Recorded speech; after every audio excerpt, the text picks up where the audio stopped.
could see Lost City really stick. As we go now into our game 1 of our round 9, final round of the day of our Stuttgart regionals, and we see Edwyn, it looks like, is going to be kicking things off in this matchup, in this winning in. And kicking things off with a Battle VIP pass, the dream start for a Mew. And you do see there in the prizes a Rotom Phone, a card that has generally been taken out of a lot of Mew lists, but it is still a very good synergistic card. It can also work quite well with the top decking, you know, setting up for future Marnies, sort of similar to how the Oranguru plays in other decks. So it does make you a bit disruption-proof. And on the other side, a Zeraora start, which has been so useful to counter that Lugia V-Star deck, especially as Dunsparce has started to be unfavored in a lot of decks. People are taking it out. And now the Zeraora with a Choice Belt on does one-hit knock out that V-Star, but in this situation, it's not going to be very effective against Mew. But still is a fantastic starter. It has free retreat, which is amazing to have. Of course, there's plenty of switch outs that Lostbox will have as well, and scoop up nets to be able to get those confies into the position. But having free retreat on any Pokemon is great, and then having free retreat on an attacker is even more fantastic. So, you know, lots of different options. There's just a pass by Edwyn after getting a bit of a board set up, knowing he can't really attack right now because he's playing a 4DT version, but he's gone first as well. Nico, straight away with the Luminium V onto the bench to get a supporter. I mean, you say a supporter. We all know what supporter it's going to be. On the count of 3, we say it together. 1, 2, 3. Chorus Experiment. There we go. We all knew it was coming. So key at the start for Lostbox to kick things off, and I'm sure everyone in chat was also thinking the same thing. The main reason Illuminion features in there is to try and work in that way. It can also work as an attacker. You don't generally want to play with Vs on your bench in the Lostbox matchup because it does clog up your bench, give away potential 2-prizer as well. So that attack, putting it back into the deck is quite useful. But we haven't spoken about one key card that can often come up in this matchup for Lostbox and is one of the key factors that gives it a favourable Mew matchup. Yeah, one card that Nico isn't playing, from my view, is that Drapion V that we have seen sort of come into effect and just being a bit of a easy splashable card to counter Mew decks. I mean, even just Drapion being able to attack without any energy cost, but dealing so much damage and then hitting for weakness. It's such a viable attacker in this matchup. But Nico hasn't played it before in sort of Giratina or Lostbox decks and has chosen to omit it again. So it'll be really interesting to see how he's going to navigate some of the prizes that he's going to be looking to take. Of course, still will look to do the 2-hit KOs. Does have the big boy Snorlax with a thumping snore attack, 180. Of course, still has the Cramorant dealing 110. So does have a few options there. Is playing the water version, so is using the Radiant Greninja to draw more cards with concealed cards, which also means Luminion can also attack to put itself back into the deck, so it's not a target for later turns. You speak about the energy types as well. 4 capturers, a great addition to the deck, helps with the consistency. And we've seen sort of 2 different ends of the spectrum at this event with the Lostbox. You see decks like this, which have the Zeraora in, really focusing on the Lugia matchup, and then we see decks like what we saw earlier with Joe Bernard and a few other decks doing quite well is that Raihan Twin Energy build, where they're looking to power up, without the need for Mirage Gate, those big hitting Charizards and Snorlaxes, and looking to take big numbers using the Lost engine. And both of them are very viable. Both of them work better against certain matchups and not against others. And in this case, the build that Nico's got here would rather not play against Mew VMax. And so in this case, going to have to find a more interesting, intricate route, probably looking to spread damage across the Genesects to get that win. Yeah, definitely. So just a reminder, both players on 5-1-2 records. So 5 wins, put them on 15 points. Because it's 3 points per win, of course, and 2 ties each, putting them on 17, and they both need 19 to make it through to day 2, and only one of them can do so, but does mean we need to see a conclusion in this round 9 game here. So here we are. There was a 1 flower selecting as well, going into 3, the scoop up net, bringing up the second Comfey. Now Flower selecting once again, putting him up to 4, now giving himself an opportunity to use Cramorant as an attacker, holding on to that Mirage Gate, knowing to our prize as well, having, I'm sure, done his deck searches there.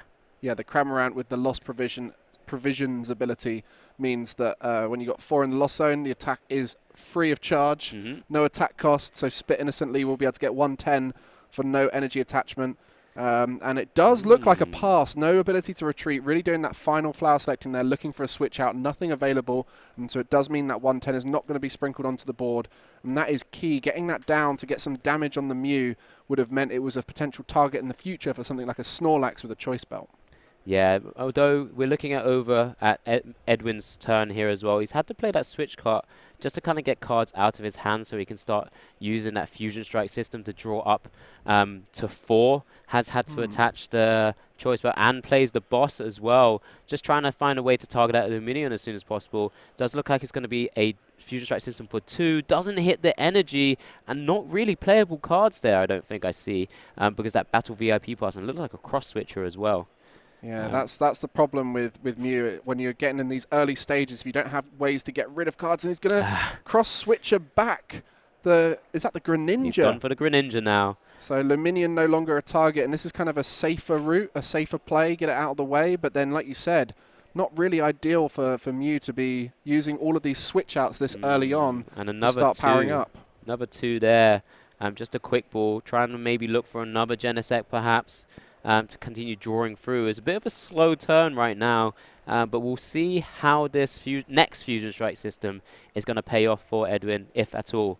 Yeah, you mentioned about all these switch outs and looking for that energy, and there is only one switch card. There is the 4 cross switches. Outside of that, the potential to Boss's Orders up a Genesect and start sprinkling with Sableye would force energy as a retreat method. So starting to take away those switch resources for the Mew VMax. Although it'd be important at this stage to keep on tempo, it could potentially affect the future turns once the Sableye comes into play. And there's an important card that he's just drawn into there. So now has 5 cards in hand, but there's the Forest Seal Stone, giving Edwyn an opportunity to essentially use that computer search type or one card search for anything that you want from your deck and get him that energy should he choose to do so. And there it is. There's that ability being used there on the Forest Seal Stone attached to the Genesect, that Star Alchemy, I don't think which I've is amazing. ever heard the name of it being said. Normally people say the Forest Seal Stone only, don't they? Star Alchemy, the ability there. It is fantastic, considering we've also seen with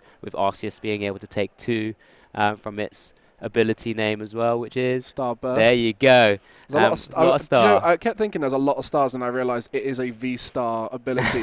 So it makes sense they've all got star in the name. But we do see that being used early on, which is not ideal. You don't want to have to use it, but it gives you that ability to keep on tempo if you need to. Yeah, it's normally one of those cards where you just want to make sure you pick up. Sometimes when you have a path against you, you're able to just use it because you can use it under path because it's not an ability of the Pokemon itself. It's an ability on the actual Forest Seal Stone. And that gives you an opportunity to then just be able to pick out and get out of any troubling scenarios when locked on the path, which has typically been a bit of a crux to Mew. Yeah, the Mew with the paths tend to play a lot of lost vacuums as well, where they can lost vacuum their own path, start drawing, replace the path. But a little bit of a thinner package here for Edwyn, only 2 path, 1 lost vacuum, where we saw some lists earlier on where it was more like 3 paths, 4 vacuums. And the vacuum being quite a good insta-playable as well, because you can start getting rid of tools that you don't need anymore, like the Forest Seal Stone once it's been used. You can get rid of any stadium and replace it, so it's a way to start getting cards out of your hand. But yeah, this list more going down a traditional double turbo energy Mew with a little bit of a disruption package in there. Yeah, for sure. And there's the first prize obviously taken in this matchup here. Nico is now using Flower Selecting to push himself up to the 7. The activation of that Mirage Gate now, as it's just being played, now sort of just choosing and identifying which energies to kind of go for here.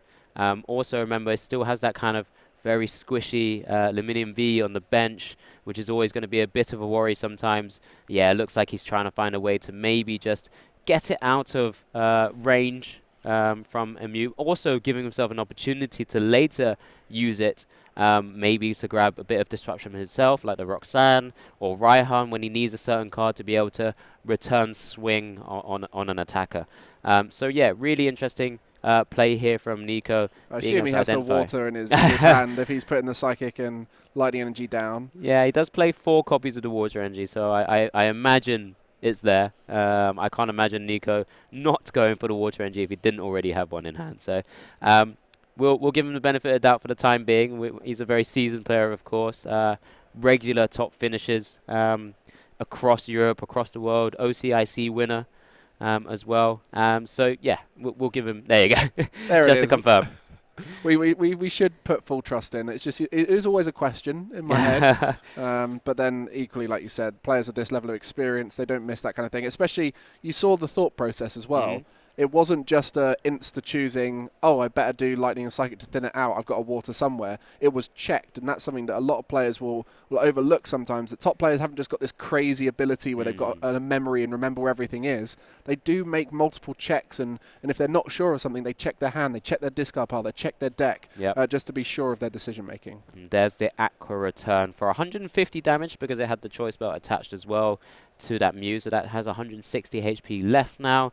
Does promote, it was considering initially promoting the Cramorant, but realized it also has a free retreat Pokemon as Aurora to be able to promote as well. And if so it gets now, knocked out, it's not the end of the world. Then it's exactly the same because he also has the Convey with the air balloon as well. But it's better than any of the other Pokemon to use. So just applying some pressure, applying some damage. Remember, when Nico takes a knockout, he's going to be taking generally a minimum 2 prizes unless he's knocking out an Oricorio.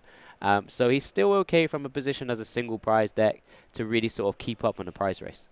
Yeah, and then the advantage you've got with Mew VMax into the single prize matchups is if they do put damage on the Mew VMax, there is a way to remove it from play using... Cramming a cram for 4 heads. Sorry. Yeah, using that Mew's attack. So copying the Mew's attack, which will allow it to Psychic Leap, and that's why we see the Mew being placed down after that search. Yep. I was thinking maybe you go for the Oricorio to start reducing the damage, but really needs that Mew V on the bench to open up the Psychic Leap, which only does 50 damage when you've got the double turbo energy on. Yeah, so we'll need double power tablet to be able to take a knockout on this Aurora, which has 100 HP. Again, you know, a lot of these Pokemon, because of its general quite weak from the Conphase only having 70 HP, maybe just a 1 tablet occasionally would be enough for a Psychic Leap. But in this scenario, it looks like there's just a Marnie being played as well. But in this scenario with the Active Aurora, a double tablet will be required here. But, of course, we'll just kind of nullify Nico's last turn and remove that damage from the active position. So, yeah, out comes the Rotom Phone. Being able to look at the top 5 and place 1 card to the top of the deck, shuffle the rest back in, of course. But then again, just being able to use Fusion Strike System to draw into it if when he needs to. And he got the Power Tablet there, so he can take that out, and the advantage you got with Power Tablet is that it's insta-playable as well, so it will start helping with that Fusion Strike System draw from the Genesect. I didn't quite see which one he went for there with the Rotom Phone, but Power Tablet was instantly brought to the front when he looked at it, and it's definitely the line of play, the most optimal line of play, but it does require both Power Tablets to be found. So if you only hit one of them, you are going to start wondering if it's worth it. So Lost City down. Okay, so maybe we'll see it here. Yeah, there's one of the Power Tablets. And the Cramomatic. And was that just another Power Tablet straight up on that final draw there, maybe? Yeah, so both Power Tablets available. And a Chromatic with a Battle VIP pass to remove Tails, but that's okay because it's been played. Continue drawing cards. Looks like it's just kind of measuring, making sure what exactly he needs to do here. Double checking that HP on that Zeraora. So just interesting to see what Nico's going to be able to do to retaliate if this Psychic Leap does happen here. Yeah, just reading the Genesect there. Reconfirming the attack and the ability, of course. And so we see that Power Tablet. There's one. So now capping, if he's using Psychic Leap, 80 damage. Okay, so only playing 1, so not committing fully to the Psychic Leap route here. Keeping 1 in hand. That will reduce the amount of draw potentially taken. So maybe wanting to keep it in case of another route.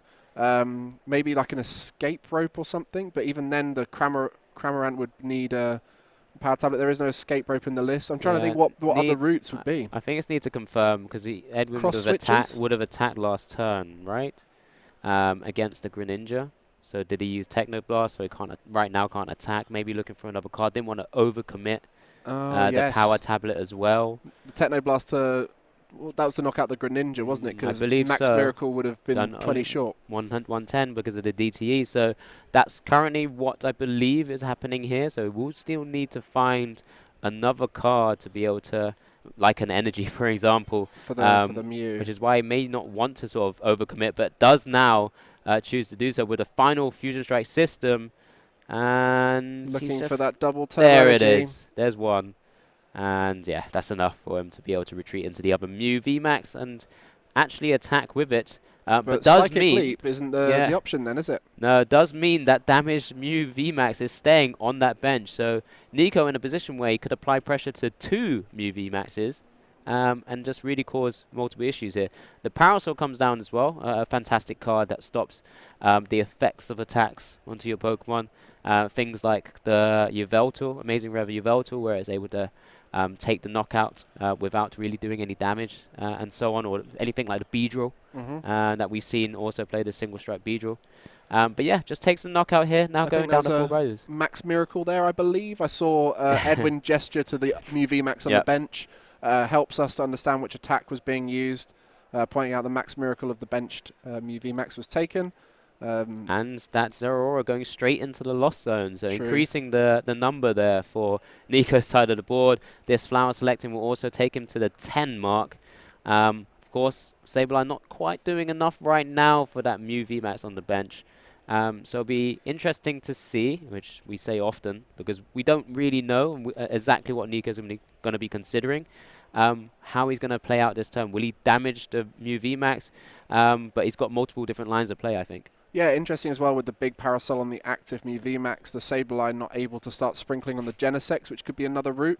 We did see the big Parasol being played in a previous matchup where it wasn't on the active, so it was no longer in effect, but it has to be on that active Pokemon, and it protects all of all effects of attacks from your opponent's Pokemon done to all of your Pokemon. So that Mew VMax being in the active right now is protecting everything on the bench. Yeah. So the attack into the active Mew VMax would again open up that Psychic Leap approach.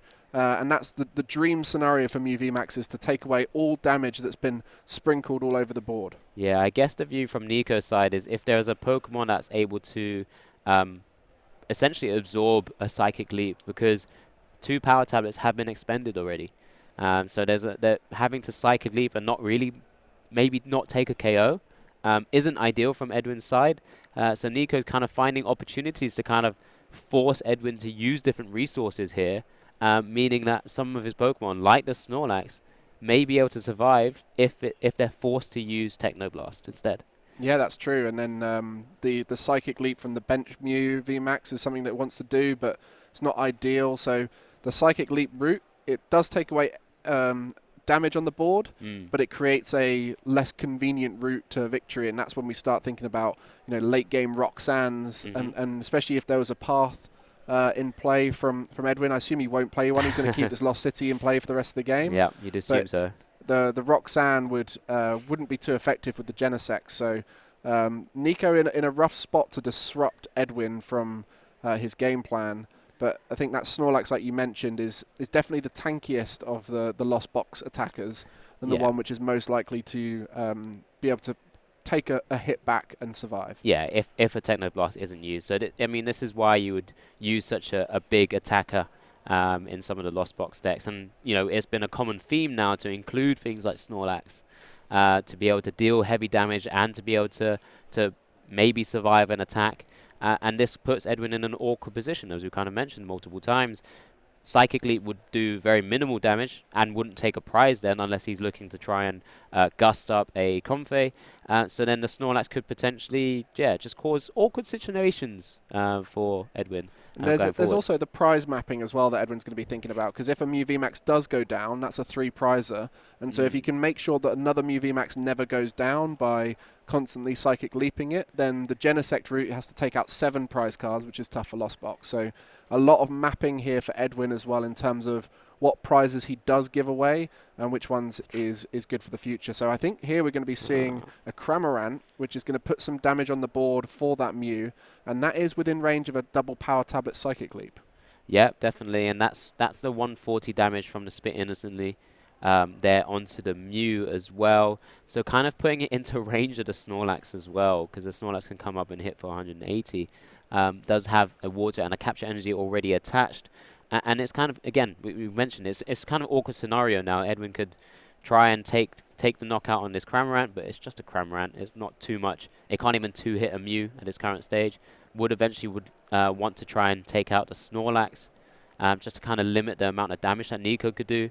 So yeah, it's on Edwyn right now because he's in a bit of an advantageous position because he's taken 2 prizes, but still will currently need to announce 4 more attacks to be able to do so. And he's going to be trying to do that whilst getting rid of damage on the board, because in theory the VMax has the ability to remove all damage that you see there, and especially if he can find 2 power tablets with this hit on the Cramorant if he goes for a Psychic Leap. As you mentioned, if he takes out the Snorlax, that takes away an option, but then we're gonna start seeing potentially the next Snorlax come into play, and you do see the commitment now for that first power tablet to open up some space in the hand, or a Corio in the hand. That's just going to be clunking it up, and we do see an Ultra Ball that's going to allow them to thin. Then that's when the next Genesect starts to come in, and a Roxanne in hand, not going to be playable. So Edwyn really trying to dig now to open up the options for a Psychic Leap that is going to be able to knock out at the same time. Yeah, and it's a little bit worrying from Edwyn's side because there's only 1 more tablet remaining in his deck or in his hand on the board somewhere. But then also having to leap into a Pokemon. So he wouldn't want to leap, of course, into the VMax. Leaping into the Mew means he then only will have that Mew VMax remaining as well. Essentially, if he goes into a Genesect, he'll be giving up 2 prizes at the same time. So it's that catch-22 of knowing if I Psychic Leap, although I'm saving 3, I'm very likely giving up 2 prizes. And then it's on Nico to potentially try and target down the other VMax as well, and then just take the 3 prizes potentially. Sometimes not ideal, because you want to think about your prize mapping. And if he takes 3 prizes, Edwyn can find a way to maybe just constantly avoid giving another 3 prizes. But yeah. Switcher, and that's going to guarantee the knockout with Psychic Leap here, because the Confei is going to come into the active. That is the final switch out, though. Outside of manually attaching energy and retreating that way.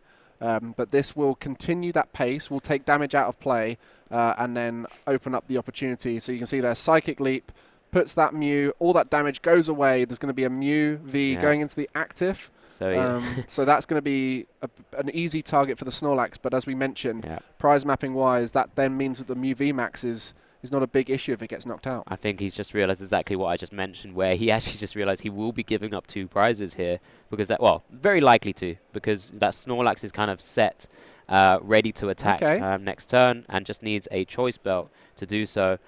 So yeah, puts up the Genesect without any tool attachment. I don't think it mattered too much if any of them were actually promoted, because he's already used the Forest Sealstone.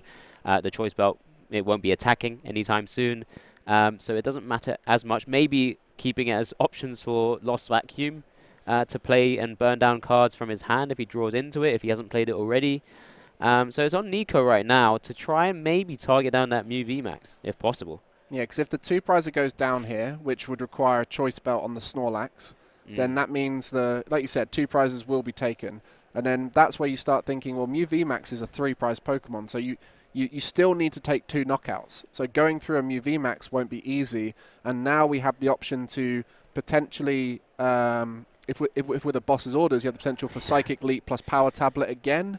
So there is a way to remove all that damage once again. But this now opens up the 2-2-2 line for Nico, where he can start thinking about Genesect instead. Yeah, he does have the opportunity to use the Luminion V and that Lumineous Sign ability to kind of grab the boss if he hasn't used it already. Does attach and do the free retreat. Is identifying that there's not many maybe retreat outs right now. So it's just applying some damage to the Genesect with the Cramorant. Again, 140, leaving it on 50 HP. And it's just a position now. He does have the DT in hand, so just manually retreat. And there goes the other Rotom Phone as well, also seeing the other 2 in his deck. So, yeah, just again, applying a little bit of pressure here from Nico. But again, doesn't seem very ideal, because there's an opportunity here to once again go into the Psychic Leap play, but now not possible to take any knockouts. Indeed. Well, outside of the Confei. Yeah, so the interesting route here for Edwyn might even be comfortable with the idea of giving up that Mew VMax, in the sense that you'll be able to get a return knockout the turn after. So it's mapping out the next 3 turns or so, because there's 2 different routes here. Nico can take out Genesect, take out Mew VMax, and take out anything else. Or there's the route where they just ignore the Mew VMax because they know it's just going to Psychic Leap away and just start focusing on Genesect. And so Nico is going to be reactive based off of the decision we see here from Edwyn, whether it's a Psychic Leap remove damage route, or whether it's a I'm going to get a knockout. If you want to knock out my VMax, go for it. Yeah, it looks like he's just evolved up his other Mew as well. So he does have a fresh Mew VMax. Obviously can't attach any energy to it anymore because he's had to commit to the active to retreat. Does mean he could go down the route of just sort of Psychic Leap and healing that damaged Mew VMax as well. But then, of course, then leaves him in a position where that Cramorant could continue attacking or find a way of giving Nico a chance to boss something else up or gust something else up to knock out or attack. So yeah, really intricate plays that we're seeing here. And here does come the Mew VMax with the energy because that's the only one that can attack right now. I really don't know which way he's going to go, whether he's going to go for the Psychic Leap route or whether he's going to keep it in the active, take a knockout and say, well, you can have it if you want, but that means you're not taking out my Genesect. So he's going to be attacking here, announcing he's going to be doing Max Miracle. Yeah, he's gone for the knockout. He is going to be giving up the prizes. But, of course, he's now down to 2 prizes remaining. Just needs to announce 2 more attacks here. And the Snorlax is coming to the active spot. He's going to have to attack. And Nico is playing the Chorus Experiment. Yeah, it's still just really awkward spot for Nico here, just because he doesn't. So many prizes. Yeah, still so many prizes to take, and without the easy route of taking sort of pre-prizes with a sudden Drapion out of nowhere, he just doesn't have that option. So does have the energy attachment to the Snorlax, ready to hit the 180 with Thumping Snore. Takes the knockout on this Mew VMax in the active spot, but right now, I'm struggling to see where the final 3 prizes will be coming from. Yeah, as we mentioned, it can't go down the Genesect route because it would have to be 2 Genesects, and that's just out of range with something like Sableye. It'd have to be 2 Sableyes back-to-back. And with that knockout, that does get rid of the big Parasol, so the bench potentially is protected. We do see the Snorlax turn to the left, as you mentioned. There you go, yeah. Sleep, got an L in it, so it goes to the left. We saw a lot of paralysis earlier on with the Articuno, so we've seen all the different special conditions. Well, not all of them. A lot of the special conditions. The main ones we typically see. Yeah, the more effective ones. Including the Confusion, which is upside down as well, which is we saw that earlier, cool. Didn't we? Yep. Yeah, with the Yellhorn. Just burn and poison. Not really making their way here. But actually, that's a lie. I did see some Galarian wheezing down on the lower tables. Okay. And then burn, unfortunately, just not any. Not quite any good cards with it on right now. Paying dividends right now, but there's the Roxanne by Edwyn's side of the board, and it's going to be really pushing Nico into a unfortunate scenario of just being able to draw 2 cards. And that's why giving up that Mew VMAX was there fine. You go. Giving up the Mew VMAX opened up the Roxanne potential, put Nico in a really unfortunate spot, and Nico has accepted that this game is not going to work out and is going to be going on to game 2. So Edwyn, just great tempo that whole way through. Too crazy or too major. We do see Nico start with the Snorlax in the active position, but does have that Battle VIP pass. It's coming straight down onto the board as well. But yeah, if I was Edwyn, I'm in a comfortable position right now, and against the deck which slowly takes prizes. And you've got typically big, bulky Pokemon anyway. So, in a good spot. Double VIP. Nico kind of making very quick decisions right now, of course, with the time sort of remaining. If it does happen to become a draw, both players will very likely finish in points. So that still points towards a Worlds invite as well. And Nico's already in a fantastic position. Edwyn, of course, will be looking to kind of also gain the points for that road to Yokohama point structure, being able to get that 350 as soon as possible, because it takes off all the pressure from these players. Yeah, and we spoke about how important this first turn is for Nico, and hoping that Edwyn struggles in that first turn. And I think we're all going to be staring at that face-down hand, trying to burn holes through it and see what we can see on the other side. And any fans of Nico out there will be hoping that it's just a whole load of, I don't know, cross switches and Roxannes. Yeah. And there is cards in this deck that aren't very playable on the first turn, but for the most part, Mew is structured with so many insta-playable cards, and early on should go in Edwyn's favour. But we do see... Let's have a little glimpse. There's a couple of VMAXs now. They're not playable. Power tablets There's an Ultra Ball with is that a Chromatic as well? Yeah, that has to be a good Chromatic right there. Yeah, so he has a Marnie, so he can continue kind of drawing through some aspects. Yeah. I think if you're Edwyn in this position, you probably just want to be even using that Chromatic at some stage, but he does choose the Ultra Ball away. I guess he wants to keep that power tablet for potential later psychic leaps. Yeah, so thinking ahead not to get rid of too many of those at this stage. It's very true. But again, from this scenario, he's very likely to have to play that Marnie and see what he's able to draw into. Yeah. So not ideal. does prize double VIP pass, so and a drawing into Genesect. those. And an a Ultra Ball. Genesect, yeah. So the outs for basic Pokemon are a little bit thin. Grabs the Mew, sort of identifying that Genesect there's still 3 of in the deck. Yeah. So more likely to kind of draw into them as well. And having the Mew guaranteed for next turn, just in case the miraculous Mirage Gate comes out and the Snorlax knockout comes out. So there is potential for a Mew to get knocked out. And having the Mew to evolve next turn is more important than having a load of Genesect for draw at this stage, because guaranteeing an attack and starting that process is probably the bigger priority. Yeah, because Edwyn's going to be seeing another 5 cards here. The odds are that he will see a way to Genesect in some shape or form, and we do see a Quick Ball. There you go. So it's something. He's got energy to attach as well, double Quick Ball, so he's able to put his hand down to just a 1 that he needs to, should he choose to do so, and just can start using Fusion Strike system to... Can attach that energy as well. Well, that's it. Exactly. So to burst through to draw up to 4.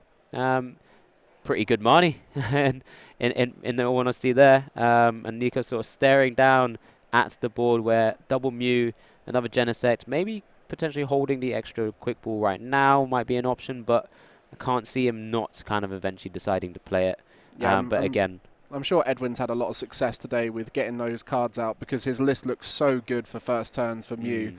You know, sometimes Mew can get a little bit clunky. People think, oh, you know, I draw so many cards, I may as well tech it out and find a way to get to them. But the consistency here, very much 4 Quick Ball, 4 Ultra Ball, 4 Battle VIP Pass. The 3 Rotom Phone even is great for it. The 4 Chromatic. You know, we've got the Forest Seal Stone. And even just having Marnies as your main supporter that you're going to be using gives you options to get and see more cards. Yeah, exactly. And here we go. He did have to... He's holding on to that Roxanne because he saw how vital it was in Game 1 once he did lose a Mew VMax, choosing to Fusion Strike system first before playing that second Ultra Ball and having to discard another Mew V there as well. So now does have the double Mew, double Genesect. There's the path to the peak, which is interesting. But again, wanting to try and limit Nico's side of the ball with that Radiant Greninja, now not being able to use concealed cards. And as we mentioned, Nico doesn't actually have any outs to stadiums. Indeed, so that path will stick. Concealed cards is offline. A capture energy coming out, so that's a retreat option as well. And we mentioned before what the strategy has to be here. It has to be an aggressive Mirage Gate plan. Cramorant at this stage, you know, it's all well and good, but you really want to be getting those big knockouts on a V before it evolves, where possible, as that Mew is sitting in the active spot. So if a few, 3 Comphase Flower Selectings here and a Chorus Experiment would be enough to start activating the Mirage Gate, and you know, with that you just hope that you find some other useful bits and bobs. Yeah, it is sometimes a bit of a stretch, but it's completely possible. I've seen it, you know, these decks just burst through using all of those Lost Zone mechanic type cards to be able to kind of allow certain combo cards like the sort of Mirage Gates and so on. Right. But yeah, I think we just saw Primate Wisdom as well, and it looks like it's just a pass over. And yeah, Nico just not able to kind of just running out of steam when he's trying to get going here. Brilliant. Edwyn, I think that's why he played the path. He does have the Lost Vacuum, which he's just played down there to remove the path as well. So just giving himself the one out for himself there, because he knew what he was holding on to, and just limiting Nico. Yeah, just one turn without concealed cards was enough, and I think that was a Quick Ball to get rid of the Cramomatic. Yep. Can always be quite tough to tell which way round that is, but the deck search implies a Quick Ball, and we can see, is that a Genesect going to be going down? And so that's going to help with the draw engine. As we mentioned, the path has been removed, and we saw that Lost City be so effective, not only in this match, but earlier in the day when we saw Mew VMax beating out the Lostbox, taking away vital cards, vital attackers, using that Lost City. Yes, it does increase their Lost Zone count, so can work against you in a certain way. But realistically, if you start getting rid of, say, the Greninja, the Snorlaxes, Charizard in other Lost Boxes, you start to take away their big options. So yeah, he's just kind of drawn up with Fusion Strike system now. Does find a Forest Seal Stone yet again with that Star Alchemy ability to be able to just pick any card he wants from his deck. So if there's a there's an energy that might be missed or a Mew VMax that is missed, he's able to grab that at any one stage. Of course, only plays the one copy. We've seen a lot of lists more recently sort of play the double copy. I guess maybe when it's heavier on the path, they just want to make sure that they have an out to it. Of course, if Nico was playing a Lost Vacuum, he could remove that and kind of nullify that opportunity to kind of just grab any card he wants. And the Lost Cities come down as well, so we're likely to see. It does help to bump Nico's Lost Zone cards up, but at this stage, Edwyn's going to be taking prizes as well. So, and there's the Mew VMax just come down, ready to start swinging away and really sort of apply pressure to Nico's side.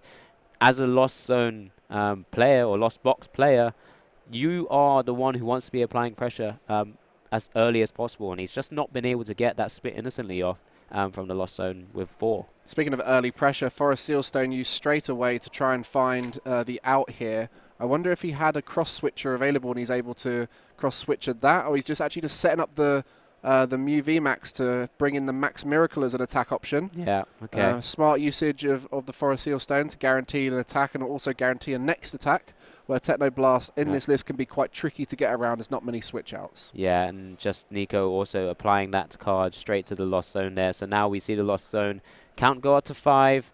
We'll be going up to 6 with this flower selecting. Yeah, and it's just a really, really interesting dynamic to play when you're using Lost City in your own deck, because if it stays out and Nico's also able to take a knockout, you're actually Lost Zoning your own Pokemon as well. And it's obviously not applying any additional benefits for you. But for Nico, as he's ramping up these Lost Zone numbers, it's actually about to now activate Mirage Gate a lot earlier than anticipated. Yeah, Lost City typically used to get rid of that Drapion that you're scared of. If that comes out and gets multiple turns in a row, it's going to win a game for him. But if you put it out, knock out that Drapion, it's out of play forever. And that's similarly the case here for all of the attackers in the Lost Box. That Comfey didn't need to be sent to the Lost Zone per se, but the Lost City was played down to help with the draw as well. Yep. It won't be bumped at all. There's no stadium bounce for Nico. So at this stage, the rules in this game are if a Pokemon is knocked out, they go to the Lost Zone. Yeah, and that's just the Lost Provisions ability there, allowing Spit Innocently to attack for 0 energy cost, dealing 110 damage after a boss onto that Genesect. There's a Cramomatic discarding the Choice Belt and getting that heads, that lovely 4 that's pointing up at us right now, getting any card he wants. So even more ways to just pick and choose how his deck is going to run. Yeah, I hadn't even thought about that. The Forest Sealstone is essentially guaranteed heads Cramomatic in a weird way. So there we go, another card of anyone's choice, and you see the Choice Belt going, kind of irrelevant in this matchup. There's a few V options when you're playing against Lost Box. He knows about the Luminion. There is that potential for Drapion, which he's assuming at this stage isn't in the deck. But there the cross switches come out, and it looks like going to be just looking to get rid of the draw engine rather than taking away the attackers at this stage. Yeah, Nico didn't do too much on his actual turn itself, so being able to take out the Comfey, that flower selecting, limiting those options for Nico's side of the board has been targeted down by Edwyn here right now with 2 Mew VMax ready to go. Of course, now still looking to try and do Max Miracle to have to knock it out. Power Psychic Leap not being able to do enough damage at all, but not necessary to do so right now. But has that utility option later because of that Mew V just sat waiting on the bench. So again, just in a very commanding position because Nico's just unfortunately just slowing down based on what he's actually able to do with his deck. Yeah. And there goes another card. We just see the Cross Fusion Strike selecting Max Miracle on the bench Mew VMax, and that's going to set up another awkward bench Pokemon to move forward. Normally you want to be putting a Comfey forward to start that flower selecting, but Cramorant just going straight forward. And that's going to be another commanding position here for Edwyn. It's very similar to last game of that 4 prizes to 6, where Edwyn doesn't look like he's going to be taking many steps away from just knockout, knockout, knockout. Yeah, it's again, because he's not been able to apply too much pressure, he can't really force awkward spots for Edwyn right now. You know, both those Mew VMaxes are fresh. Both have energy attached. They can free retreat between one another, so that if it ever has to use a bigger attack like Technoblast from the Genesect, Vs themselves, maybe to knock out like a Snorlax, for example, it doesn't really matter too much just because it can just keep rotating between the attackers themselves. We do see Nico just come down with a Chorus Experiment now. We'll be taking his Lost Zone numbers up to 9, I believe, once he's made his decision on which to Lost Zone, which cards to Lost Zone. But there's no other attackers over this Cramorant. It's just going to potentially be doing 110 damage with that Spit Innocently. It just doesn't really open up too many doors right now for Nico. Yeah, a lot of work needed here for Nico. When we watched this matchup earlier, it was a very similar game where it looked like Mew was ahead the whole time. And I think it was Robin Schultz was playing the Lostbox. And he was 1 turn away from winning, but the switch cart was the difference for the numbers on the Genesect. So Genesect, 190 hit points. With a few Spit Innocentlies and a few Sableyes, you can start taking out multiple Genesects, but the switch cart can often fix those numbers for you to make it just too much. So there is that still available for Edwyn, just to put it even that further out of reach. We do see a flower selecting going to be happening here, which will allow for that 10 in the Lost Zone, activating all possible options in the deck. Is eyeing up potentially using maybe Sableye to sprinkle some damage on that benched Genesect there. Will level up the game to 4 prizes remaining each. But again, he's got to start thinking about how would he take the final 4 prizes. I guess the Genesects are still sat there waiting on the bench right now. The Mew is still a very squishy 180 HP Pokemon that Snorlax will be able to take a one-hit KO on. So I guess just by having a few options, having already done some damage with that Cramorant, it's opened a couple more doors than I thought there would be. Yeah, and you've also got to think about stuff like Roxanne, which normally would be your comeback mechanic in the Lostbox, but it's just not going to be effective here because the Genesect draw will be too strong and it will be able to get Edwyn back into whatever he needs, most likely. So, we see that retreat there, and I assume that Psychic Energy on the Sableye was through a Mirage Gate? No, it was it was actually a hand attachment, but it was a Mirage Gate to the Water Energy to the Convey. The other way around. Yeah. I knew one of them was Mirage Gate. Yeah, there you go. But yeah, here comes the 120 Lost Mine attack by Sableye, putting the damage onto the Genesect and the remaining... I think he's spread a few across the 2 remaining Genesects. One, of course, on one of the Genesects, just to kind of put it in range for the Snorlax, and the other one down, I think that looks like 3 damage counters on it, to put it to 160. Again, looking for multiple ways of trying to splash some damage on. There is one switch cart in Edwyn's list as well that you've been alluding to in the other matchups that we've seen. So yeah, Nico just identifying that's his way of victory right now. He's going to have to try and target those Genesects because they typically don't go anywhere anytime soon. Yeah, because the original Genesect that got knocked out, that needed 8 damage counters, so it's a split of either 1 and 3 or 2 and 2. Yep. It's really hard to tell with those dice, but I think it looks like it's 1 and 3. Yeah, I that's what I think I see. I guess the 1 would allow for a Snorlax without a choice belt to knock out. Other than that, the 160 doesn't make too much of an issue right now. No. But yeah, it's one of those where it's you got to put some damage on. There's no real point necessarily to put it on the Mew VMaxes because he's not going to be targeting it down. And again, that Mew V is already within range of the Snorlax, so it's just constantly applying that pressure here. That Parasol has come down now, though, again protecting the bench Mons from any sort of effects of attacks, which is a fantastic draw on Edwyn's side of the board. Now Nico unable to use Sableye. Another heads. Yeah, he's getting all the heads right now. Have I told you about the day when I played Mew VMax and never again? Played 3 matches, 17 of 19 tails. I'm never touching that again. And when I see these heads coming out from people like Edwyn, I do believe there is some kind of I'm a better player, I get more heads luck. Yeah, I think I heard it last time from you as well. But it's a story that will always go down in your memory because, I mean, you want to hit those 50-50s. It was the last day I played Mew VMax, and I'm never playing it again because it does feel a bit like that sometimes. But you can't rely on those heads. No, these top players aren't relying on the heads to win. Sometimes they're like, well, I wish I had it because I needed something. But especially now with the Forest Seal Stone, it does add in a bit of guaranteed card search. So you've seen mostly the Cramomatic is just there to make it easier to get what you need. Yeah, and we've seen with the Mew decks and Mew cards now, it's also now available in a League Battle deck, so it's become more accessible for people, which is fantastic. When it first released, it was very much a card and deck that was quite difficult to get hold of, and quite pricey at the same time. But, you know, Pokemon making things accessible for everyone, which is fantastic to see. As you can see here, we've seen Mew multiple times this weekend, actually. Maybe as many as Lugias that we've seen. It might be the best deck at this event right now from what we've seen. But that we have seen a very small sample size. But walking around, we have seen a lot of Mew around.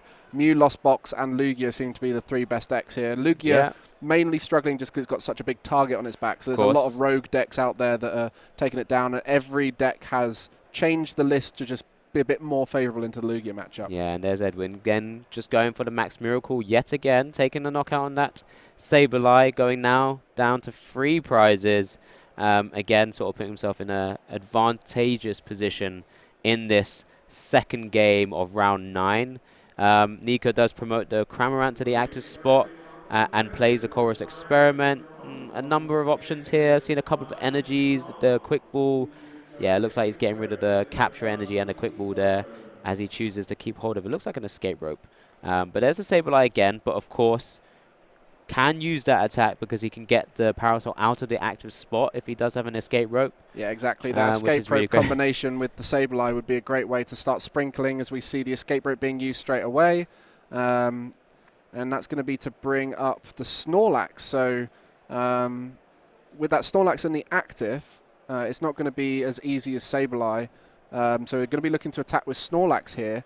So recognizing that the Genesect route might not be the most viable of options, so maybe looking to go down the Snorlax attack route. But again, we do see the ability to remove energy from that Mew. The Psychic Leap is available. There's a Mew V on the bench. So all this damage could very quickly be removed from that Mew VMax. Yeah, correct. That Psychic Leap just being able to give Edwyn just a bit more utility and just making sure his Pokemon are healed. There's the Thumping Snore attack, dealing 210 to that active Mew VMax there. Of course, as you mentioned, he can Psychic Leap, but wouldn't be taking a knockout here on this Snorlax, despite it being very much heavily asleep at this position, because Nico has not hit double heads to wake it up either. So let's see how Edwyn's going to play out this turn, whether he maybe targets down. There's still that Comfey just on the bench there, which is an easy target with 1 power tablet. Yeah, there's also potential just to leave it on the bench if you put the other Mew VMax with the big Parasol on into the active. Does ask a lot of questions of Lostbox. And at this stage, the tempo of Mew VMax, you need 3 more turns of attacks to win this game. And that would leave just two after the Snorlax. Oh, there's double power tablet. Okay. Is committing this time and continues to draw with Fusion Strike system. Looking for a boss's orders, maybe? Yeah, boss's orders, potentially for some form of cross switcher. He does have the cross switches. Targets the Comfey. Interesting, yeah. Take away that draw engine again. The Comfey have been the target this game, and we'll be going into the Lost Zone again. So that'll be 3 Comfey in the Lost Zone from these knockouts, I believe. Yeah, very much so. I mean, there's already 13 in the Lost Zone for Nico, so maybe less of an issue for him to be able to use the combo cards. But yes, kind of taking away the opportunity to see more and burn through more of his deck. Some of those more, less useful cards in this matchup. Edwyn there, free retreating back into the damaged Mew, and is just pointing at the Psychic Leap there. Fantastic. Will be just healing off all of that damage and running away back into the deck. Promotes the VMax. Big Parasol. Yeah, and just now is safe again from any other further attacks. Yeah, just wonderful play here from Edwyn, and you can see how both players are reacting to the previous turn. There's so much you have to wait and watch and see, and the fact that the Snorlax was used as the attacker, opened up a whole new route. It wasn't the Escape Rope Sableye route, which would have required different maneuvers. So every decision is reactive to what the opponent is trying, and so it makes it quite hard to plan ahead because both these decks have many different options on what they can do. Yeah, so it's just on Nico right now to kind of, again, look at this Chorus's experiment. Number of options there. Looks like the Scoop Up Net and the Cramorant's going. Wanting to keep hold of that Scoop Up Net there, I believe. Oh, no, so Choice Belt, that was there as well. yeah, it's number of options, number of item cards that are available. There's a second Snorlax available and the Escape Rope again. Yeah, the Escape Rope now is really important because Escape Rope will bring up a 2-prize Pokemon that can be knocked out by the Snorlax. So we see all of the bench Pokemon on Edwin's side will be one-hit KO, except for the Genesect in the middle. So that Genesect with the Choice Belt will be knocked out. It's actually in range as well, yeah. Yeah, so everything in range of that Snorlax with the Escape Rope. And you see opting to send the Mew up. Does want to keep hold of the Fusion Strike system ability to continue drawing through cards if he ever gets any form of disruption from Nico's side, because obviously Nico does play the Roxanne as well. I think that Edwin might have seen it when Nico probably discarded it at some stage or sort of grabbed it at some stage. So yeah, he's just kind of giving up this Mew, which isn't too much of an issue, can always get another Mew out, having already chucked one back into the deck. An interesting interaction there with the Escape Rope that didn't end up happening because there was no Sableye, but may have chosen a different route based off if it was a Sableye or a Mew. Because maybe we'd want to knock out the Mew and leave a Genesect in the active to go for a Sableye Sprinkle. So the fun thing about the Escape Rope is it forces your opponent to choose first. Yep. And so you can start changing your decision based off of that. But on this occasion, the decision was always going to be send that Snorlax in and do a thumping snore. Yeah, so back to even prizes here. I'm just sort of reminding everyone, as we've seen on our timer, it's gone to 0. Not quite sure where time right now has been called or when it's been called, but just need to confirm. Nico just confirming that it's asleep. But Nico's way of victory right now will be to use Mirage Gate in combination maybe with Ordinary Rod, because I'm not too sure how many energies are actually in his deck right now. And also finding access to that boss's orders. Does, of course, have Luminium V, but Edwin may be able to play around that with his own path to the peak, for example. But Edwin will just need to announce 2 attacks here. You know, it's just single prizes, take a knockout. This Mew VMax can't go down, but at this current moment in time has to use Technoblast. Yeah, and as we mentioned before, both these players need to win. This is a win and in game. So if it goes to Nico here, they will draw, and both of them just bubble out of that day 2. And we see the Oricorio coming down. That reduces 20 damage, which could be relevant when it comes to one of the Genesects, maybe? I think with the Snorlaxes both having choice belts, they do 210 and minus 20 with the Oricorio is 190. It's exactly the perfect numbers right there. And then you've got the potential for Oricorio being an option to send forward if an Escape Rope comes out, because that's a 1 prize and they need more than that. So the Oricorio there is only an option for the Escape Rope and not for that protection on damage. But again, that's the perfect maths right now. That forces the best scenario. So that definitely forces a boss's orders out of Nico, which, as you mentioned, Luminium the main route to get it. Yeah, exactly. And there still is a bench spot available for Nico to be able to do so. But it'll be interesting to see how Edwin is able to play this round. It looks like he's just deciding to retreat into the Genesect, not take the knockout because he doesn't want to switch cut. There we go. And he heals it off. But I mean, it doesn't make too much of a difference right now. No. But now has access to just use Technoblast again, take this knockout here, maybe go a down lost to vacuum 1. If he has a lost vacuum. He's already used it when he pathed, I believe. Right at the beginning, wasn't it? Pathed the Greninja to stop him from being able to use. That's why he's got 3 in the lost side, isn't it? Exactly. So yeah, the Genesect and the 2 cards. So here we go. There's a Roxanne once again from Edwin. No real draw cards from Nico's side. All the Comfey is pretty much in the lost zone. This is exciting right here. The final game of the day here at Stuttgart. We're in round 9. This is to decide who makes it into day 2 out of these 2 here. Edwin and Nico have been fighting their way through the bracket, the Swiss bracket today. And we have had a few content pieces with Nico, the interviews. We'll be seeing more of him tomorrow, definitely with the interviews. But the question now is, will he be able to deny Edwin of that day 2 by getting the 18 points and also improving his position to get more points? Yeah, exactly. And Edwin obviously looking to try and close out this series and round 9 game. Is just looking to Technoblast this Snorlax here. So Nico, from a 2-card hand, will have to find multiple cards here. Does promote the Cramorant, and we'll just draw the card and see if there's any way to get 3 energies on that Snorlax. It's looking really tough here. There's a way of retreating there from the Primate Wisdom in switch carting. Does have the Air Balloon as well. Yeah. Air Balloon, and that's going to be it. That's it. Edwin has been able to close the game out in our final round of SwSh in day one, making it into...